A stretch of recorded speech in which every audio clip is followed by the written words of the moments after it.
Então, pessoal, vamos lá começar, né, a nossa segunda parte a terceira parte, né, do nosso curso do raio-x. E hoje eu trouxe 50 questões, certo, para a gente resolver. Com essas 50 a gente já atinge as 200 questões comentadas, né? Eu prometi as 300 e a gente vai chegar nas 200 agora, mas eu vou colocar para vocês também, né, a continuação da teoria da Lei 98, né, que não estava dentro da nossa agenda, mas que o pessoal pediu, então não se preocupe. Então, ó, a gente vai começar aqui, né, com a primeira questão aqui do PDF que eu mandei para vocês. Começando, pessoal, pela questão dos quadros de oficiais. Tiago, tu não estava ensinando quadros, por quê? Cara, a CESP ela não cobra muito quadro de oficiais, é muito raro você ver ela cobrando isso aqui. Já a OCP, ela cobra, pessoal, ela cobra e muito. Não adianta você fazer cursinho aí, vocês que são do interior e etc, você fazer um cursinho e o professor simplesmente ele pula isso aqui dizendo que não vai cair, sendo que esse professor não se deu nem o trabalho de ir lá na OCP e pesquisar como é que funcionam as provas dela. Então, pessoal, tem que ter todo um trabalho, isso aqui não é brincadeira não, você tem que ir, tem que pesquisar. Então você tem que ter cuidado com o professor que você confia, entendeu? Se o cara não tem nem trabalho de ver o que a banca gosta de cobrar, o que não gosta, infelizmente isso vai lhe prejudicar bastante. Então vamos resolver a primeira questão comigo. Os candidatos aprovados no concurso, dentro do limite de vagas estipuladas, participarão do curso de formação de oficial no período de 6 meses, durante o qual serão considerados cadetes de terceiro ano do curso de formação de oficiais, fazendo jus à remuneração correspondente. Então, pessoal, você analisando a primeira questão, você vê que ela tem um errinho, né?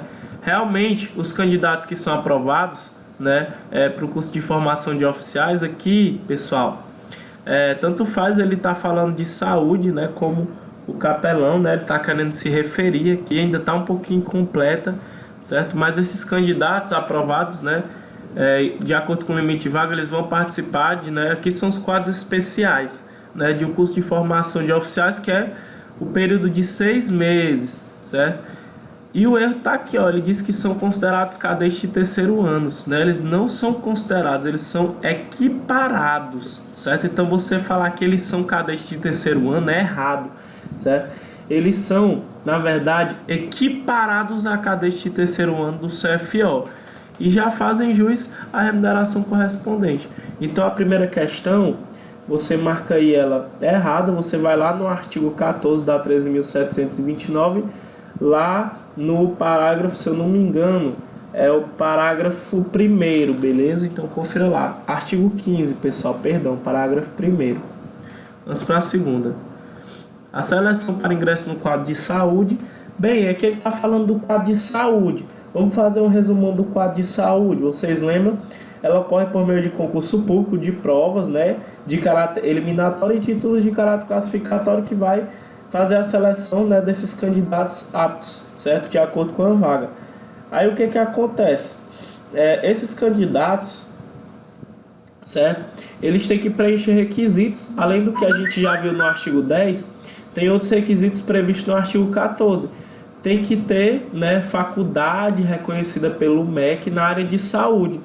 Quer dizer que pode ser veterinário, pode ser veterinário que cuida de animal e etc. Não, pessoal, mas lá na polícia é cheio de cavalo, quem é que cuida? Aí você já quer demais, né? Então, você tem que ter faculdade de nível superior reconhecido pelo MEC, né, na área de saúde. Só que só é aceito 3 áreas, galera. Qual é a área? Medicina, farmácia e odontologia. Só essas 3, certo? Tem que ter curso de medicina, né? Ou seja, tem que ser reconhecido pelo MEC, né? Pode ser residência ou pós-graduação até a data da inscrição do concurso, certo? Então aqui é da data da inscrição. Cuidado aí para não confundir com a nossa, né? Que é para ingresso como soldado, né? Que é cobrado no curso de formação. No caso deles aqui, é cobrado até a data da inscrição do concurso, beleza? Cuidado com isso aí que a questão pode te pegar. Tem que ter, né, o curso de farmácia, né? Curso de farmácia ou apostilamento em farmácia bioquímica ou farmácia industrial, né? Tanto faz até a data da inscrição do concurso. E ter, né, o curso de odontologia, né? Todos reconhecidos pelo MEC. Então lembra, só é reconhecido medicina, farmácia e odontologia. Show de bola, só para fazer um resumo. Então, ó, a seleção para ingresso no quadro de oficiais ocorre por meio de concurso público de provas de caráter eliminatório e títulos de caráter classificatório que visa a seleção e a classificação dos candidatos de acordo com o número de vagas previamente fixado, letra da lei, né? Aqui está lá no artigo 12 da 13.729, beleza? Então você vai marcar um Czinho aí. Vamos para a terceira. Os candidatos devem satisfazer as seguintes condições, além das previstas no artigo 10 dessa lei, ser diplomado por faculdade reconhecida pelo MEC, né, que é o Ministério da Educação, na área de saúde específica, em medicina, farmácia ou odontologia. Questão fácil, galera, acabei de explicar. Tem que ter ensino superior reconhecido pelo MEC na área de saúde? Tem, mas qual área de saúde? Medicina, farmácia e odontologia, né? Que é a mesma coisa de ser, você tem que ser dentista, né? Tem que ser farmacêutico ou médico, beleza? Pode mudar de quadro, galera. Se eu sou um oficial combatente, me formei em medicina ou me formei em odontologia, quero passar para o quadro de oficiais de saúde, eu posso? Eu posso, mas eu tenho que fazer um novo concurso público. A regra é o que? É vedada a mudança de quadro. Aí tem o salvo, né? Salvo aprovação em novo concurso público. Esses concursos aqui é muito raro ter, galera. Demora demais. Até porque é poucas vagas aqui, beleza? Então vamos lá. E é claro, esses quadros específicos, eles não vão trabalhar na ostensiva, eles têm suas atividades específicas, né? O capelão, ele vai prestar, né, o serviço religioso militar, né, para os militares estaduais, certo? Dando um exemplo aqui. Então ele não vai trabalhar como os combatentes, né, no policiamento ostensivo, certo? Eles vão ter suas atividades de acordo com o seu quadro, né? Então vamos para a quarta questão. Após o curso de formação de oficiais ou curso de formação profissional, né, que é o CFP, são equivalentes, se considerado aprovado, o candidato será nomeado segundo tenente por ato do governador do estado. Questão muito fácil, né, pessoal? Aqui está no artigo 15, no parágrafo 2º, certo? Vocês lembram que esses candidatos, né, dos quadros específicos, eles vão participar do CFO, né, que é reduzido, é só 6 meses o CFO deles, certo? E eles já são equiparados a cadete de terceiro ano. Eles não são cadete, eles são equiparados a cadetes e já fazem jus à remuneração correspondente. Depois que eles terminarem esse CFO reduzido ou CFP, são equivalentes, e se forem aprovados, eles serão nomeados, né, segundo tenente por ato do governador, certo? Eu botei essa questão porque tem algumas apostilas desatualizadas que diz que ele vai ser nomeado primeiro tenente, olha aí. Então você vai atualizar a sua apostila se ela estiver antiga. Vamos para a quinta. O oficial do quadro de saúde, quando afastado ou impedido definitivamente ou licenciado do exercício da medicina, da farmácia ou da odontologia, por ato do conselho competente, será demitido a pedido da corporação por incompatibilidade para com a função de seu cargo, sendo-lhe assegurado ampla defesa e o contraditório, beleza? Então, essa questão aqui, pessoal, eu vou explicar para vocês, beleza? Como é que funciona aqui. Aqui só tem um errinho nessa questão, né? Qual é? Ele fala aqui, tem que prestar muita atenção, ó, que ele vai ser demitido a pedido, né? A questão se torna errada, né? Conforme o artigo 16.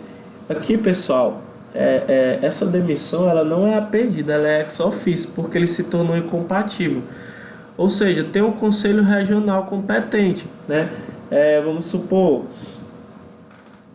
a gente vai encontrar, pessoal, o Conselho Regional de Medicina, o Conselho Regional de Farmácia, o Conselho, né, Regional de Odontologia. Se esse conselho, né, vamos supor, o Conselho Regional aqui de Medicina, né, ele foi encontrado, ele tinha uma clínica, né, o policial, supondo, trabalhava numa clínica e fazia aborto, né, aí o Conselho Regional de Medicina, ele impediu, né, que esse militar ele exercesse a função de médico, né, permanentemente.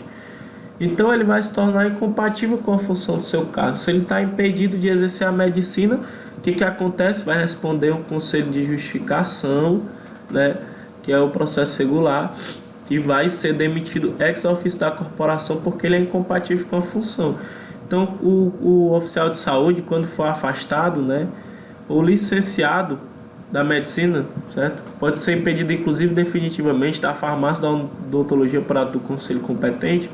Ele vai ser demitido ex officio da corporação por incompatibilidade. Ele tem direito à ampla defesa do contraditório? Sempre tem, certo? É relativo, mas ele sempre tem direito. Então vamos para a sexta questão. Deixa eu marcar aqui para vocês. A seleção, a gente aqui, pessoal, já vai entrar no quadro de oficiais capelães, né? Então vamos lá. A seleção para posterior ingresso no quadro de oficiais capelães do Serviço Religioso Militar do Estado tem o objetivo de prestar apoio espiritual aos militares estaduais dentro das respectivas religiões que professam. Aí vocês vão abrir no artigo 17. A sexta questão, ela está exatamente na letra da lei do artigo 17. Quando se fala em oficial capelão, qual é o objetivo dele, né? Qual é o sentido de ter esse quadro de oficiais? Ele vai prestar o serviço religioso militar, né? Ou seja, se tem um oficial padre, ele vai servir para quê? Simplesmente o militar vai chegar lá e vai se confessar para ele. Só isso, pessoal. Então a seleção para esse quadro, ele vai prestar apoio espiritual aos militares estaduais, certo? Ele vai prestar o serviço religioso militar estadual, ok? Justamente para prestar apoio espiritual aos militares dentro das religiões que professam. Pode ser, esse oficial pode ser pastor, pode ser padre, pode ser ministro religioso, pode ser macumbeiro, Thiago? Pode não, viu? Que aí atenta contra a Constituição. Pode ser espírita sim, cara. Pode ser Exu, rapaz, aí eu não sei. Aí, se atentar contra a Constituição, né, não pode, certo? Então tem que prestar atenção nisso aí. Prosseguindo com a sexta questão, você vai marcar correto, certo? A seleção, né, ela vai, né, destinar a prestar apoio espirituais aos militares dentro de suas respectivas religiões, e ela vai ocorrer também por meio de concurso público, que tem de 10 em 10 anos isso aqui, certo? Também é de provas ou provas e títulos, tanto faz ser provas ou provas e títulos, certo? De caráter eliminatório e classificatório, que vai selecionar e classificar esses candidatos de acordo com o número de vagas. É claro que além dele ter que preencher os requisitos previstos no artigo 17, ele tem que preencher os requisitos do artigo 10 também, ok? Questão da idade, não pode estar respondendo a processo e etc. Que é muito importante, pessoal, a gente puxar uma observação, certo? Tudo que esse capelão for fazer, ele precisa do consentimento da autoridade eclesiástica competente. Até para fazer o concurso, a autoridade eclesiástica competente tem que dar o aval, a autorização, certo? Além de outros requisitos, o candidato para concurso de oficial capelão precisa possuir curso de formação teológica regular de nível universitário, reconhecido pela autoridade eclesiástica de sua religião, e possui pelo menos 1 ano de atividade pastoral como sacerdote, ministro religioso ou pastor, comprovado por documento expedido pela autoridade eclesiástica da religião. Tudo que ele for fazer, certo, vai meter no meio essa autoridade eclesiástica da respectiva religião, não é uma autoridade chata, porque sempre ela está no meio, para tudo mesmo. Essa questão, ela só tem um erro, né? Qual é o erro? Ele tem que possuir, pessoal, pelo menos 2 anos de atividade pastoral, né, como sacerdote, ministro religioso ou pastor. Quem vai comprovar isso? A autoridade eclesiástica competente através desse documento escrito. Então o erro, ele diz 1 ano, aqui é 2, certo? Qual o artigo, Tiago? O artigo 17, né, é inciso 5, se eu não me engano. Ou é o 4 ou é o 5, vai lá. Ter o consentimento expresso da autoridade eclesiástica competente da respectiva religião é um dos requisitos para ingressar no quadro de oficiais da PMCS. Simples, essa aqui, correto.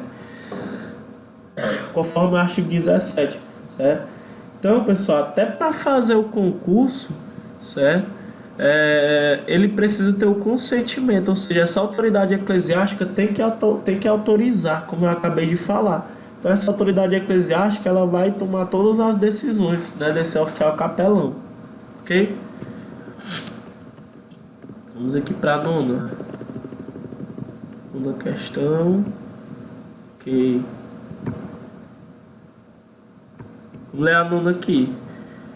João, né, que é candidato à vaga de oficial capelão da PMCE, que está na atividade pastoral há 5 anos já, deverá fazer o concurso para ingresso, em que será abordado os assuntos de português e teologia somente. Então aqui ele é candidato à vaga de oficial capelão, né?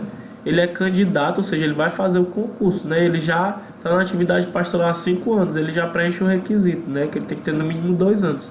Então como é que ele vai ocupar essa vaga? Ele deverá fazer o concurso, é claro, para ingresso, em que será abordado somente os assuntos de português e teologia somente. Galera, a nona está correta, pessoal, não tem nenhum erro. O João aqui, ele é candidato à vaga de oficial capelão, ele já está na atividade pastoral há 5 anos, né? Correto, tá? Já está há 5 anos. E ele tem que fazer o concurso para ingresso, é óbvio, né? Em que será abordado os assuntos de português e teologia.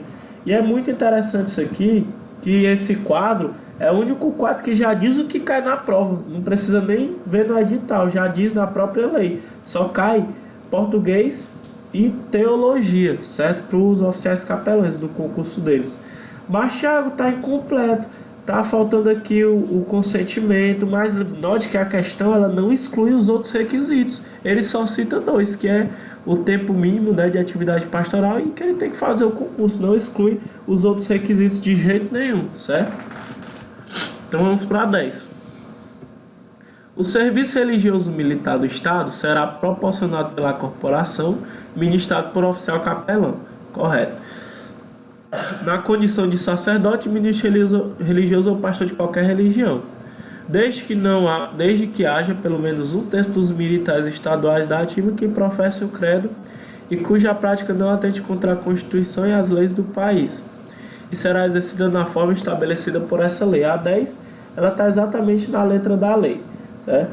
Esse serviço religioso ele tem que ser proporcionado pela corporação para prestar o apoio espiritual aos militares e vai ser ministrado por esse oficial capelão, né, na condição de sacerdote, ministro religioso ou pastor, e pode ser qualquer religião, desde que tenha pelo menos um terço dos militares da ativa que professe o credo, certo? E, é claro, tem um porém, essa religião ela não pode atentar contra a Constituição e as leis do país, ok? E será exercida na forma desta lei. Eu não sei se a macumba ela atenta contra a Constituição, eu não estou muito informado sobre isso. Mas se tivesse, vamos só dar a regra, se tivesse um terço dos militares que fossem macumbeiros, tinha que ter lá o líder lá da macumba, né? Na regra era para ter, mas eu não tenho certeza. Mas ela atenta contra a Constituição e as leis do país, então não poderia. Agora o espírita, né? O espírita que eu saiba é legal, né? Não tem ilegalidade. Se tiver um terço dos militares estaduais que sejam espíritas, né?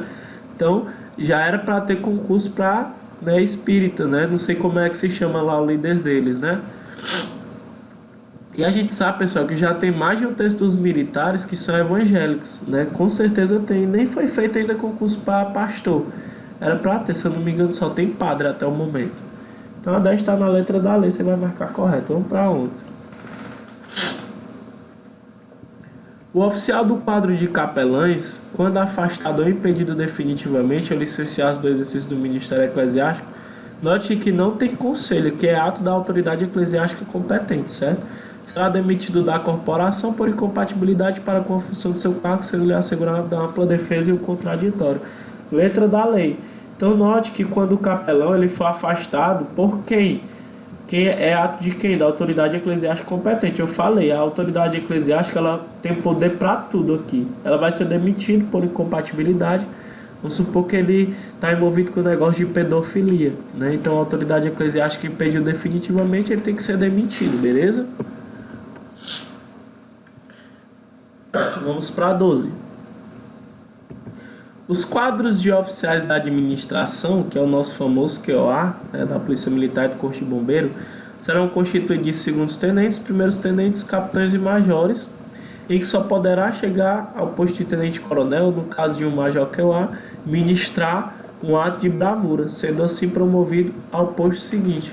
Pessoal, nem por bravura ele pode chegar a tenente-coronel, QOA. Se eu tenho um major QOA, ele faz um ato de bravura, ele não vai ser promovido. Né, porque seria ilegal essa promoção, porque a lei estabelece que ele só pode chegar a major que é o A e não tem exceção. Então, a 12ª está errada, você vai ver conforme o artigo 19, ok? A 13. O quadro de oficiais de administração destina-se a prestar apoio às atividades da corporação mediante o desempenho de funções apenas administrativas. Totalmente errado. O QOA, ele vai prestar tanto atividades operacionais como administrativas, é os dois. Não é porque o nome é QOA, quadro de oficiais da administração, que vai ser só atividade e funções administrativas. Eles também prestam atividade operacional. A 13ª está errada. Por quê? Porque ela exclui operacional, ok? A palavrinha apenas, ó. Se tivesse mediante o desempenho de funções administrativas, não excluiria operacionais, né?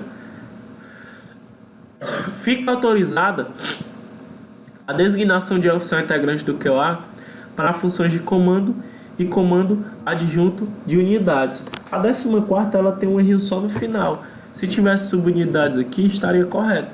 Então, o oficial do QOA ele pode exercer função de comando e comando adjunto de subunidades. Mas quem é que pode, Thiago, comandar essas subunidades? Tem que ser major QOA. A lei não diz qual é o posto. Ela diz que o QOA, o oficial QOA, ele pode exercer função de comando e comando adjunto de subunidades. Ok?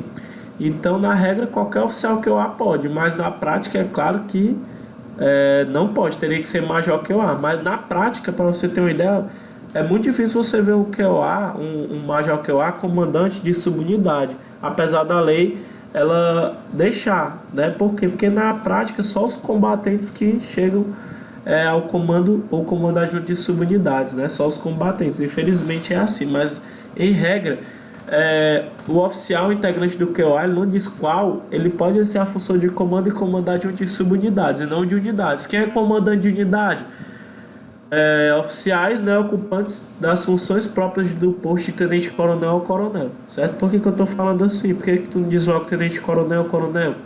Porque se eu tenho um major e ele está exercendo as funções de um tenente-coronel, ele pode sim exercer o comando de uma unidade, conforme o artigo 104 da 13.407.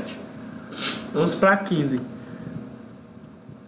O Conselho de Disciplina poderá ser instalado dependendo da existência ou da instalação de inquérito policial comum ou militar, de processo criminal ou de sentença transitada em julgado. A 15ª questão, com certeza ela está errada, né?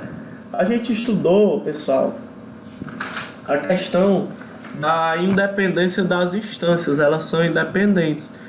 Então, o Conselho de Disciplina, que é na esfera administrativa, ela não precisa da existência de inquérito, né? Seja comum ou militar. O que é o inquérito?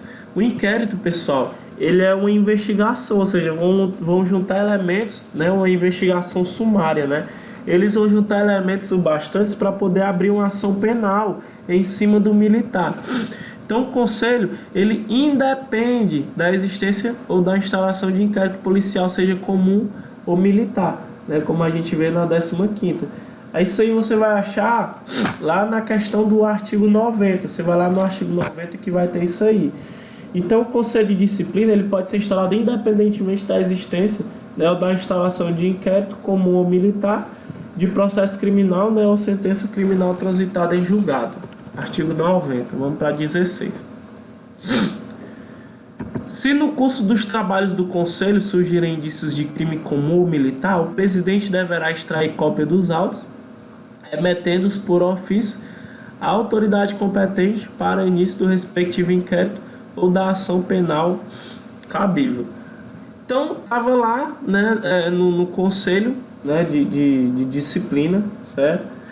E houve indícios de crime, né, de crime comum ou militar. Vamos supor que teve um indício de crime militar, né?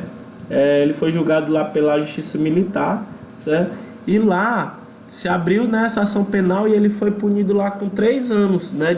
Ele foi condenado a uma pena de 3 anos, né? Uma pena privativa de liberdade de 3 anos, certo? Já transitado em julgado.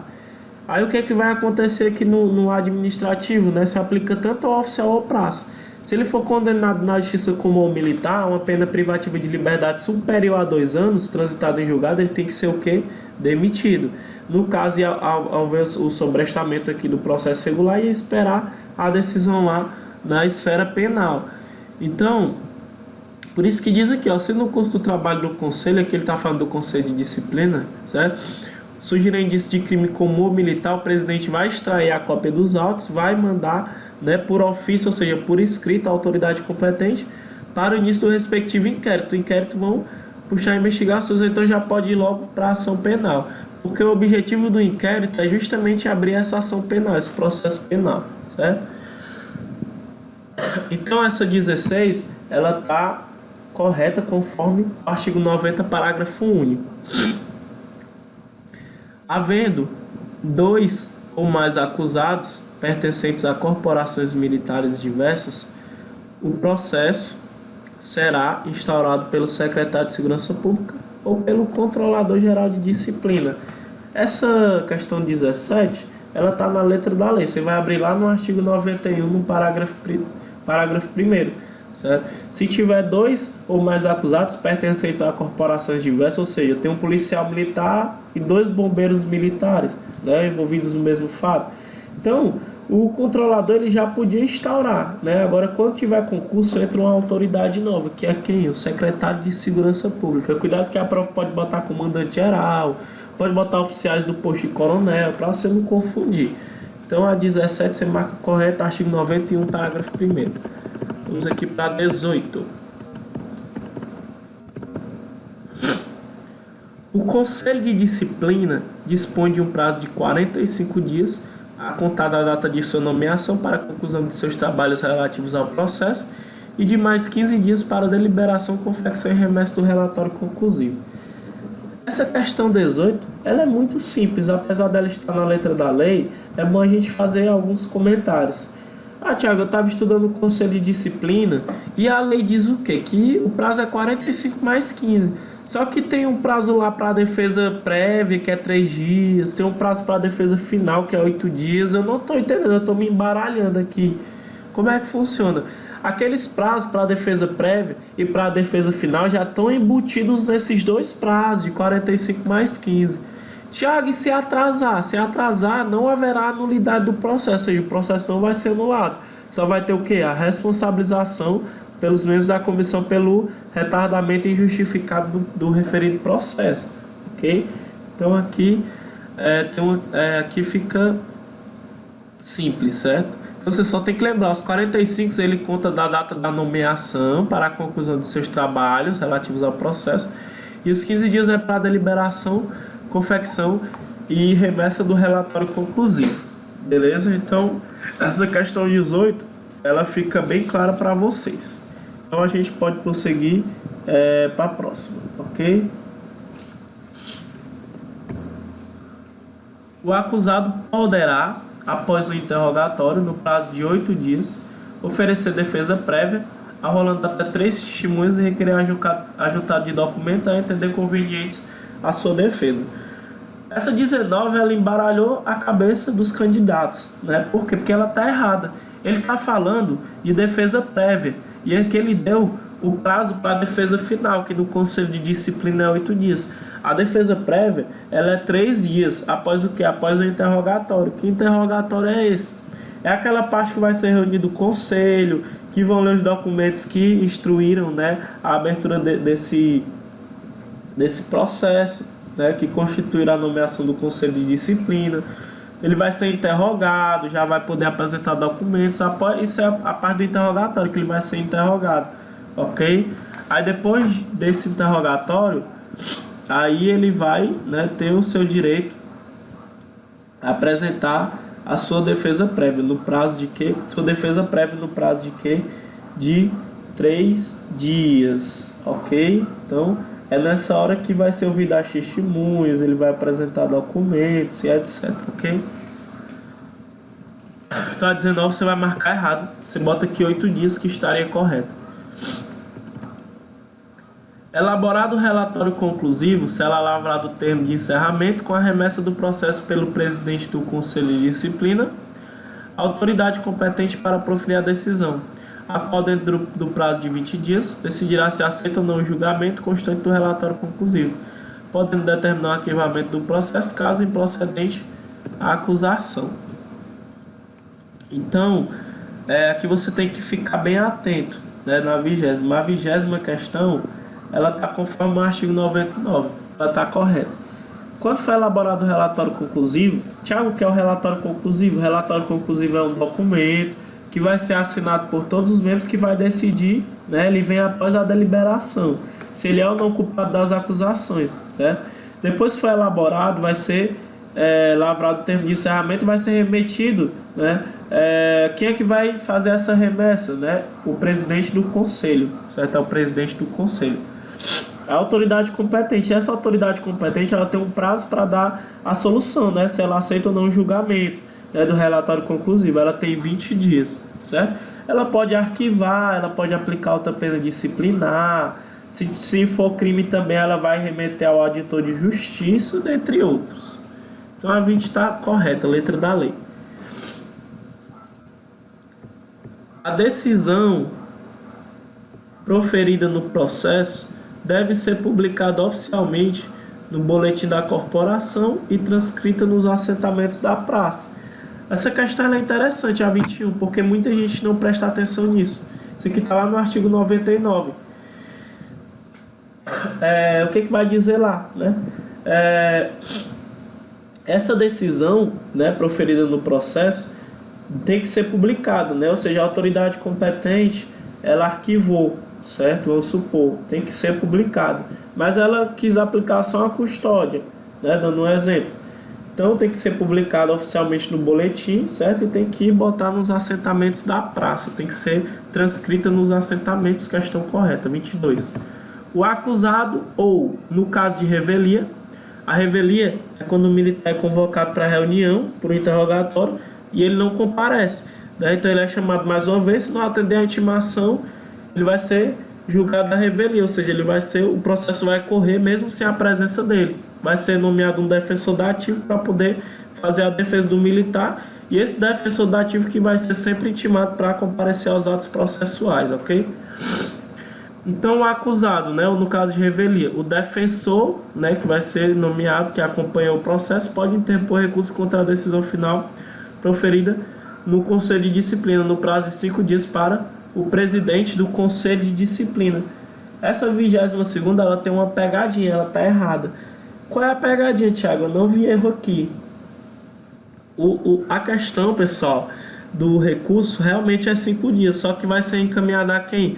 Vai ser encaminhada à autoridade que instaurou o processo, ok? E não para o presidente do Conselho de Disciplina, certo? Então vai ser encaminhada à autoridade que instaurou o processo regular, certo? Se foi o controlador que instaurou, então o recurso vai lá para o controlador, ok? Então o prazo realmente é 5 dias. Fazer diretamente ou por intermédio de outro. Opa, a gente já está indo aqui para o Código Disciplinar, artigo 13, certo? Vamos para o Código Disciplinar. Fazer diretamente ou por intermédio de outro, agiotagem. Agiotagem, para quem não sabe, é emprestar dinheiro a juros. Ou transação pecuniária envolvendo assuntos de serviço, bens da administração pública ou material, cuja comercialização seja proibida, constitui transgressão disciplinar média. Pessoal, a 23ª, ela está errada, ela é grave, certo? Anote aí. Exercer qualquer atividade estranha à instituição militar com prejuízo do serviço ou com emprego de meios do Estado ou manter vínculo de qualquer natureza com a organização voltada para a prática de atividade tipificada como contravenção ou crime constitui infração grave. Pessoal, isso aqui é óbvio que está correta, certo? Aqui é transgressão grave. Dar por escrito ou verbalmente ordem manifestamente ilegal que possa acarretar responsabilidade ao subordinado, ainda que não chegue a ser cumprida, constitui infração média. Aqui é grave, pessoal, isso aqui é desonroso, certo? Você dá ordem manifestamente ilegal para responsabilizar o seu subordinado. Deixar de assumir a responsabilidade de seus atos ou pelos atos praticados por subordinados que agirem em cumprimento de ordem constitui infração média. Aqui também é grave, pessoal. A 26 está errada. Vamos para a 27. subir aqui um pouquinho. Constitui transgressão disciplinar de natureza grave, deixar de comunicar ao superior imediato ou, na ausência, deixa qualquer autoridade superior toda informação que tiver sobre iminente perturbação da ordem pública ou grave alteração do serviço ou de sua marcha, logo que tenha conhecimento. 27 também, questão correta. Realmente é grave. Constitui infração leve, omitir em boletim de ocorrência, relatório ou qualquer documento ou dados, né, indispensáveis ao esclarecimento do fato. A 28, pessoal, é grave. Isso aqui é grave, né? Você vai omitir uma ocorrência no relatório, né, de um documento. Isso pode encaminhar totalmente a questão desse boletim, certo?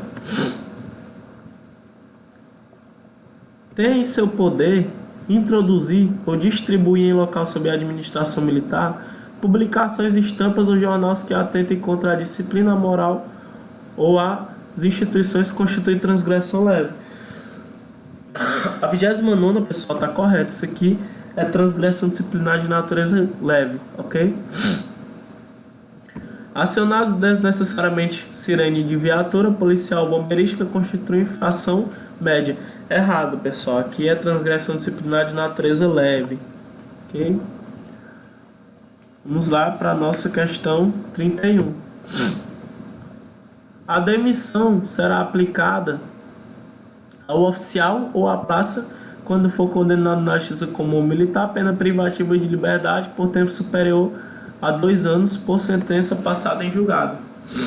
A 31, ela está correta, você vai dar uma olhadinha lá no artigo 23 do Código Disciplinar. Nesse caso, se aplica tanto ao oficial quanto à praça. Só que quando a gente fala da praça, a gente tem 3 casos a mais que ela pode ser demitida, né? A questão do comportamento, né? Se a praça estava há mais de 2 anos consecutivos no mau comportamento e comete uma nova infração disciplinar grave, tem que ser demitida. Ou então se a praça ela é desertora, né? E foi capturado ou se apresentou voluntariamente, né? E foi considerado incapaz, né? Então vai ser demitido. Ou então ela cumpriu, né, a pena do crime de deserção, tem que ser demitida, ok?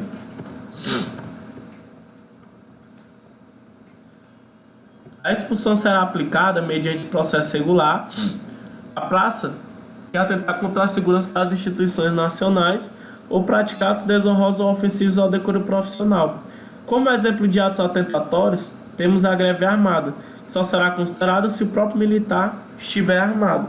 A 32 está erradíssima, ou seja, se ato atentatório com uso de armas, a lei é bem clara, ainda que por parte de terceiros. O que ela quer dizer? Mesmo que se o próprio militar não esteja armado, mas se o colega dele estiver armado, já configurar ato atentatório, ele vai responder, certo? Isso aqui só se aplica à praça. Por quê? Porque a gente está falando de expulsão. A expulsão não se aplica a oficiais.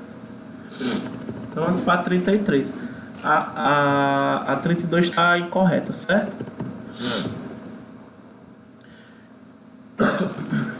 As decisões de aplicação do recolhimento transitório serão sempre fundamentadas e imediatamente comunicadas ao juiz auditor, ao Ministério Público e ao controlador geral dos órgãos de segurança pública e sistema penitenciário no caso de suposto cometimento de crime, ou apenas a este último no caso de suposta transgressão militar. Pessoal, a 33ª ela é uma questão totalmente na letra da lei, certo? A 33 está lá no artigo 26, parágrafo 3º, certo? Quando falando de recolhimento transitório, né? O recolhimento transitório ele não constitui sanção disciplinar, é só uma medida preventiva e a cautelatória da sociedade disciplina militar, né? Em que o militar vai ser desarmado e vai ser recolhido à prisão, não tem nota de punição publicada em boletim, certo? E ela vai ser tomada, note que ela é uma medida excepcional. Ela tem que haver uma combinação, tem que ter indício de transgressão ou crime propriamente militar, né? E tem que ter as combinações, ou só para um bom andamento das investigações, ou porque o militar estava embriagado, ou sob ação de substância entorpecente, ou estava agressivo e violento, pondo em risco a própria vida ou a de terceiros, ele pode ser recolhido, certo? Então, quando for suposto cometimento de crime, tem que ser imediatamente comunicado ao juiz auditor, ao MP, ao Ministério Público e o controlador geral, essas 3 autoridades. Se foi só transgressão militar, só se comunica ao controlador geral de disciplina. Questão correta. A comunicação disciplinar deve ser a expressão da verdade, cabendo à autoridade competente encaminhá-la ao indiciado para que por escrito manifeste preliminarmente sobre os fatos no prazo de 3 dias. Vocês lembram da comunicação disciplinar? Lembra, né? Tem que ser clara, concisa e precisa, contendo os dados capazes de identificar as pessoas, as coisas envolvidas, a data, o local. Tem que ter a alegação do faltoso, né? Se ele estiver presente e for interpelado. Não pode ter comentários pessoais. Então a comunicação, né, ela tem um prazo, é 5 dias, né, da data do fato, né? Então a comunicação tem que ser levada à autoridade competente que vai denunciar, né, o cometimento de uma transgressão cometida pelo subordinado. Se for o subordinado que flagrou o superior, a gente sabe que é representação.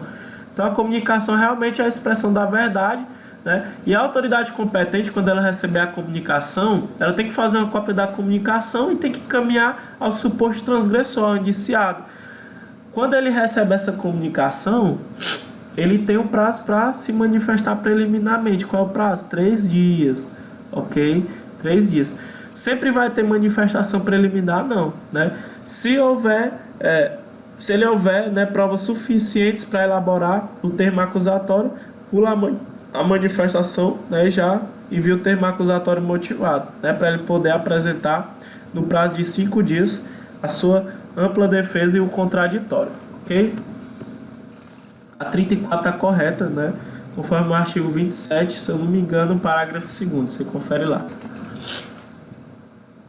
Conhecendo a manifestação preliminar e considerado praticada a transgressão, a autoridade competente elaborará o termo acusatório motivado com as razões de fato e de direito, para que o militar do Estado possa exercitar por escrito o seu direito à ampla defesa do contraditório no prazo de 5 dias. Pessoal, se for pulado a manifestação preliminar e já enviar diretamente o termo acusatório, tem que constar no termo, certo? Que não teve direito à manifestação preliminar. O termo acusatório é um documento que ele vai receber, que lá vai conter todas as acusações, certo? E do dia que ele recebe o termo acusatório, certo? Ele vai exercitar por escrito o seu direito à ampla defesa do contraditório. Por que ampla defesa? Porque ele tem, né, direito de apresentar todas as defesas permitidas no direito. E o contraditório que ele vai contradizer o termo acusatório, que são as acusações que estão imputando a ele, ok? Então, essa 35 ela está correta, se eu não me engano, está lá no artigo 28, né, o parágrafo 3º. Na aplicação das sanções disciplinares, serão sempre considerados a natureza, a gravidade, os motivos determinantes do fato, os danos causados, a personalidade e os antecedentes do agente, a intensidade do dolo ou o grau da culpa. A 36 ela está correta conforme o artigo 33, né? Para tu poder punir um militar, quando for se aplicar, tem que prestar atenção se o militar é ficha limpa. Se foi a primeira vez que o cara cometeu, o cara nem tem antecedente, tu vai aplicar uma punição mais severa? É claro que não, vai aplicar uma punição mais branda, né? O cara não tinha prática no serviço ainda, né? Então, quando se for aplicar a sanção, tem que ser considerada a natureza, a gravidade, os motivos determinantes do fato, os danos causados, a personalidade e os antecedentes do agente, ok? Vamos para a 37. A 36 está na letra da lei, conforme o artigo 33.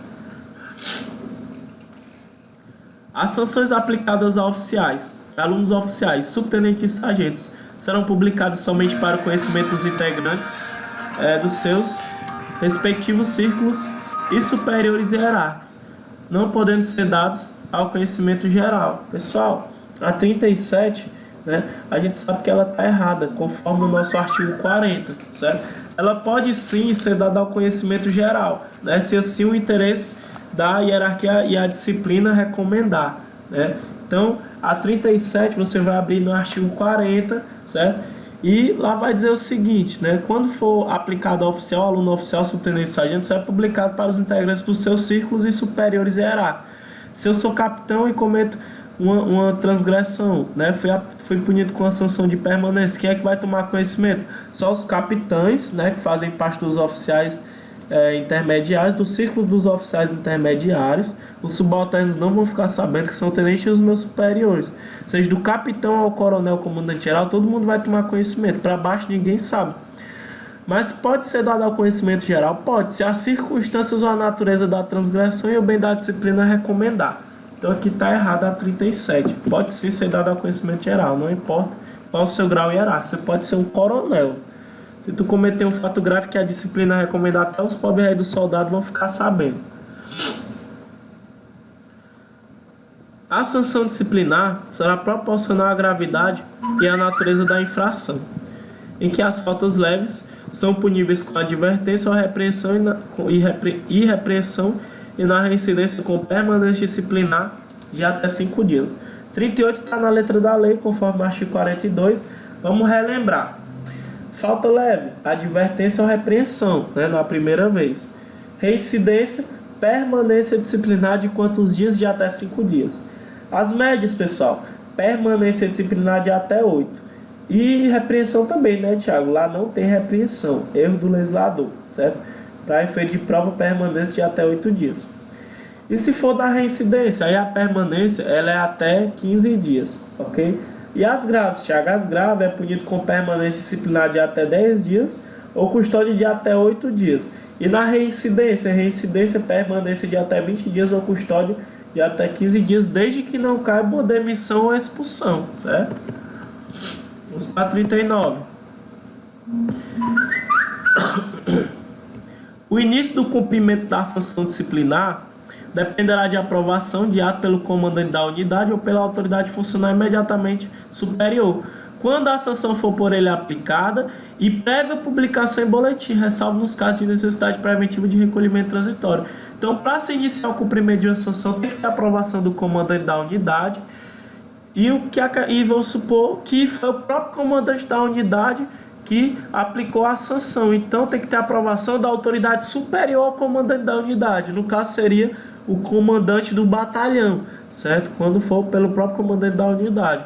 E tem que ser uma soma, tem que ter prévia publicação em boletim, né? A não ser que seja recolhimento transitório, né? Que já é, nem sanção já é uma medida, né? Já é uma medida que ela já acontece na hora, né? O recolhimento transitório.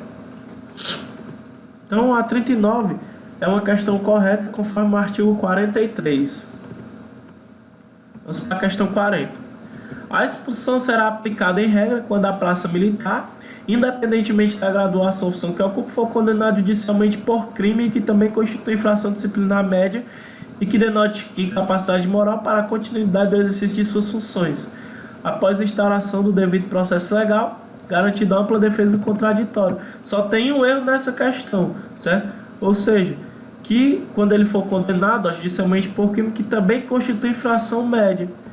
Tiago, eu não entendo essa parte. Crime, que crime tem a ver com a transgressão?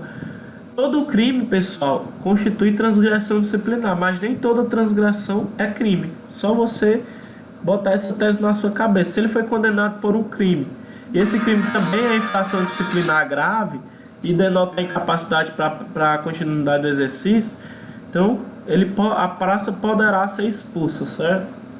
Isso aqui não aplica ao oficial, que o oficial não pode ser expulso, ele só pode ser demitido. É aquela regrinha, demissão, aplicar aos oficiais e às praças, a expulsão só às praças, não se aplicar aos oficiais. Nenhum militar do Estado será interrogado ou ser-lhe aplicado a sanção se estiver em estado de embriaguez ou sob a ação de substância entorpecente ou que determine dependência física ou psíquica, devendo ser, desde logo, recolhido transitoriamente por medida preventiva. Certo ou errado a 41? A 41, pessoal, a gente sabe que ela está incorreta. Por quê? Abre aí no artigo 50, certo? Abre aí. Dá uma lida lá. Ele vai dizer o quê? Que nenhum militar pode ser interrogado ou pode ser aplicado sanção disciplinar se estiver em estado de embriaguez ou sob ação de substância entorpecente, né? Que determine dependência física ou psíquica. Devendo, o que está faltando aqui? A palavrinha o quê? Se necessário. Tá faltando a palavrinha se necessário. Torna a questão errada? Torna. Por quê? Porque quando ele fala se necessário, não é obrigado. A forma que eu botei, ó, devendo ser desde logo recolhido. Ele deve ser recolhido? Não. Só se for necessário. Questão errada.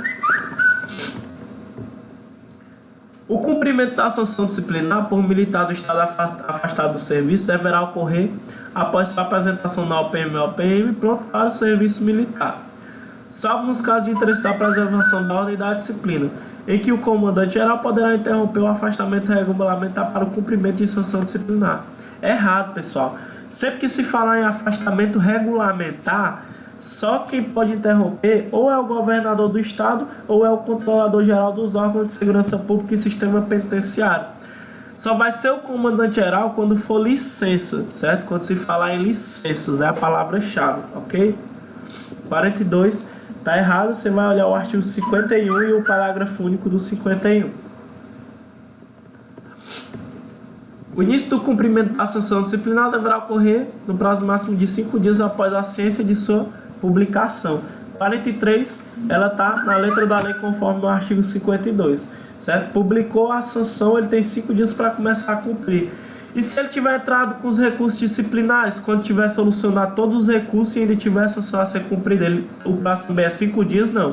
Aí é 3 dias, certo? Se ele entrar com recurso disciplinar, certo? E usou todos os recursos, aí já muda o prazo, é 3 dias após solucionado os recursos disciplinares.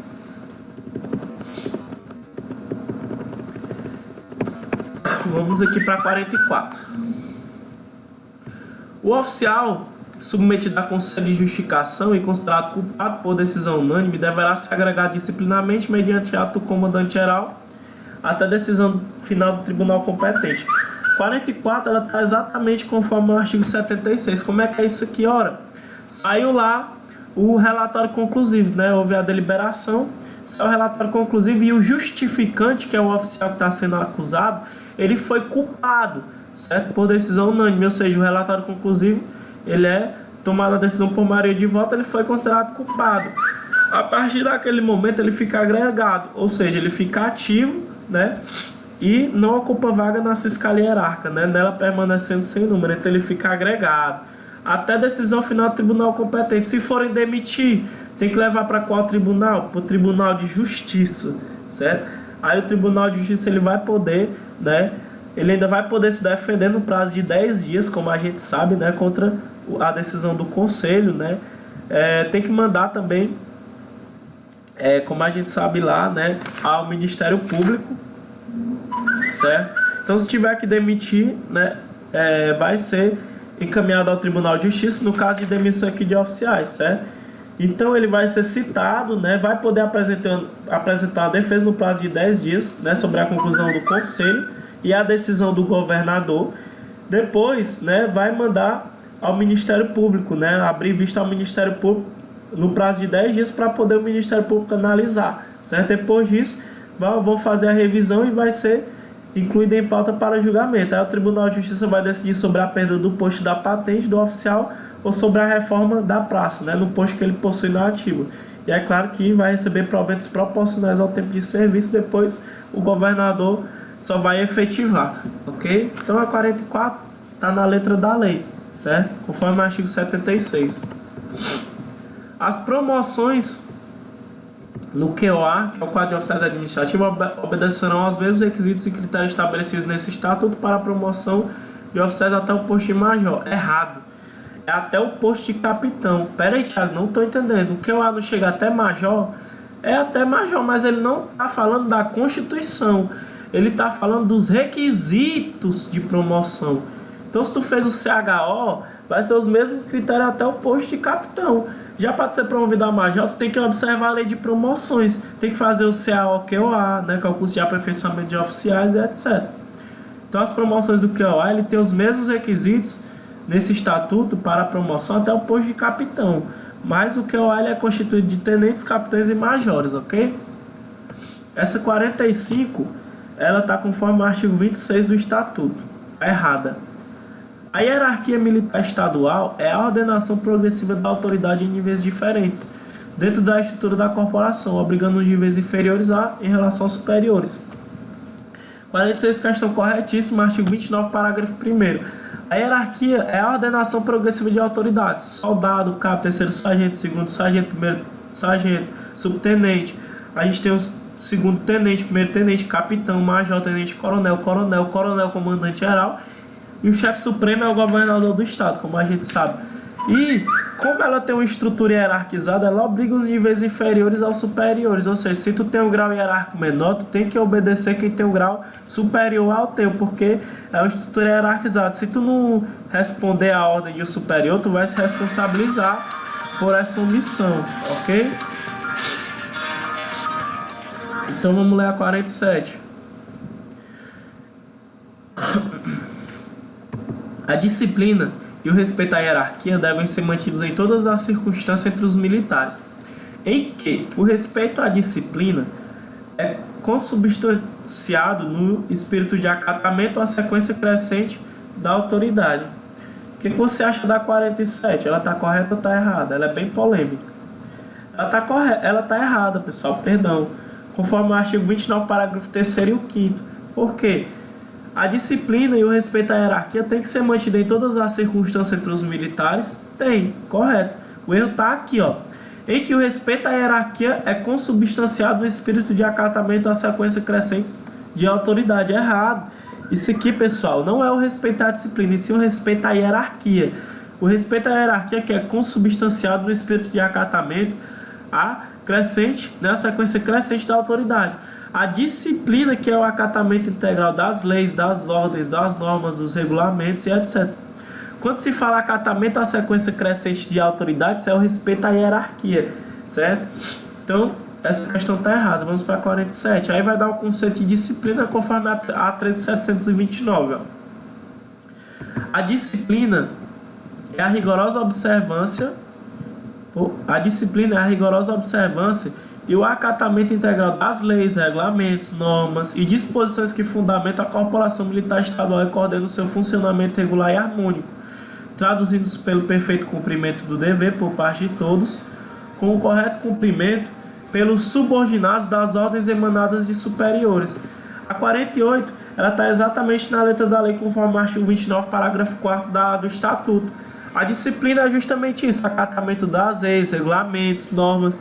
E quando tu vai ver o conceito de disciplina no Código Disciplinar, ele diz que é, né, você obedecer, cumprir os valores e os deveres éticos, né? E lá tem as manifestações essenciais da disciplina, que é justamente você, né, acatar as ordens legais dos seus superiores. Você deve acatar a ordem ilegal? Nunca, certo? Nunca. E se a ordem ela parecer obscura, você vai pedir os esclarecimentos que sejam dados de maneira formal, por escrito.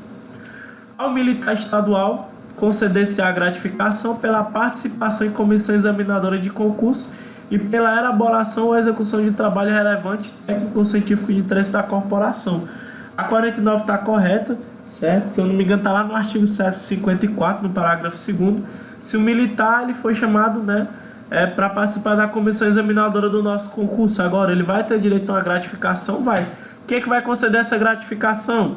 Pode ser o comandante-geral, pode ser o secretário de Segurança Pública, pode ser o chefe da Casa Militar, certo? Que vai conceder a gratificação para esse militar, certo? E a nossa última questão: o valor do subsídio ou dos vencimentos é igual para o militar estadual da ativa da reserva remunerador reformado de um mesmo grau hierárquico, exceto nos casos previstos em lei. Correto, pessoal, certo? Conforme o artigo 56. O vencimento é igual se eu tenho um capitão ativo e um capitão da reserva e um capitão reformado. O salário deles é igual? É. Se for reajustado o salário do ativo, tem que ser reajustado do inativo na mesma data e na mesma proporção. Então, tem as exceções, né, previstas em lei, né? O ativo tem lá, pode ocupar lá cargo em comissão, né? O militar da reserva, no tempo dele, ele podia ter um direito adquirido, né, que incorporou sua remuneração, por isso que tem, exceto nos casos previstos em lei.